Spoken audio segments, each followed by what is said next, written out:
Joined now by the play-by-play man of the Ottawa 67s, does some color as well, Kenny Walls. First, one of your thoughts on last season. It looked like the team was good in the regular season, although they go out in round one. Tell us about it. Last year's team was an underdog heading into the playoffs against the Niagara Ice Dogs team that ended up going to the OHL championship. The Ice Dogs, they were an underperforming team throughout the regular season and then somehow flipped the switch, led by Josh Hosang, who had a mediocre regular season and then turned it on in the playoffs. The 67s gave them a little bit of a run, but for the most part, they were just outmatched. Last year's team was built for a couple of years down the road, and that was in the forefront by trading Travis Konechny last year. What looks like a spectacular move now, you get Sasha Chmelevski, who's draft eligible. You get another kid, Chase Campbell, who's an effective player for the 67s this year. And then you get a boatload of draft picks. And Travis Konechny's not going back to the Sarnia Sting this year. How do the 67s look in the shape of things in the OHL this year? Middle of the pack in the Eastern Conference, and I say that only because the East should be absolutely terrible. You got your high talent teams in Mississauga who have a ton of draft picks and draft eligible guys. You have the Hamilton Bulldogs, same type of thing, and they just acquired Will Bitton, the Montreal Canadiens third-round pick. There's a bunch of middle teams, and then there's a couple just absolutely terrible teams. I put the 67s in that second tier, where they'll be doing okay. They've got some offensive firepower led by the aforementioned Sasha Chmelevski, who's just an absolutely phenomenal player, just such a smart kid.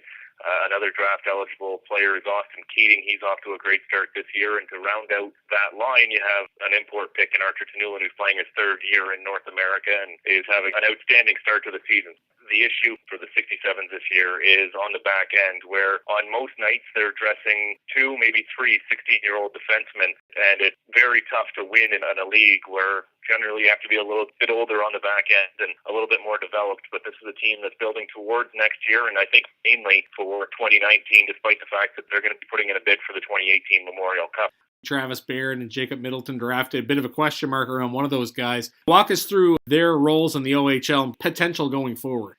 Travis Barron, he's with the 67s, and he was a former third overall pick in the OHL, and offensively, that part of his game hasn't developed to the way I think that a lot of people thought it would. He's a bigger guy, has that NHL frame already. Many people thought it would just translate into offensive production in the OHL, and so far it hasn't done that. He's off to a good start this year, over a point a game, but he's not a completely creative player. He's more of a third-line player, maybe fourth-line player at the next level. He can skate. He's a smart player. I think he's your prototypical bottom six guy in the NHL. Maybe you can see some offensive talent developing. He's got a good shot. He's got a nose for the net, but he's not going to create any opportunities himself.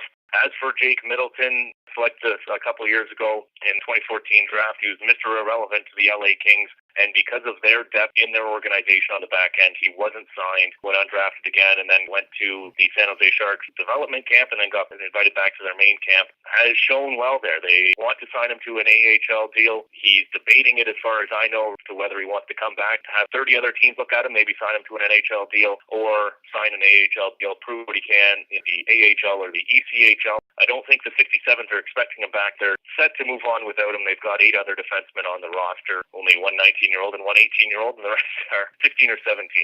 I wanted to ask about the effect of the coach there, Jeff Brown, who's a name fans will be familiar with as a very good defenseman in the NHL. How long has he been involved, and what kind of coach is he? This is his third season. He's made the playoffs the 2 previous years after missing the 2 previous before he came on, and he is an excellent coach. He is a teacher. When he runs a practice, it's puck movement, it's skating, it's compete, it's a fast-paced practice. There's not a lot of standing around and just telling guys where to go. He wants guys to think the game on their feet, just the way that he played. And anybody who watched Jeff Brown play, an offensive-type defenseman, puck mover, got up in the play, and that's the way he wants his team to play. Fast-paced. As soon as you cross over the opposing blue line, you have creativity to do whatever you want in the offensive zone. When you're back in your own zone, you want structure, you want guys to do what they're supposed to do, but most thing that he preaches is just play hockey. He wants hockey players, not guys who play hockey. The coaching staff also includes Mike Eastwood, who spent years in the NHL as a forward. He's an associate coach, and newly added this year is Brad Brown, a former first-round pick of the Montreal Canadiens, former captain of the Minnesota Wild. He's got OHL experience as an associate coach with the Barrie Cole. He's added a lot to this team. Certainly impressive pedigree there. Kenny, thanks for this. Best of luck this season. Thank you very much, Patrick. That's Ottawa 67s play-by-play man Kenny Walls joining us here. You're listening to McDonald Auto Group, Screaming Eagles Hockey, 1270 CJCB.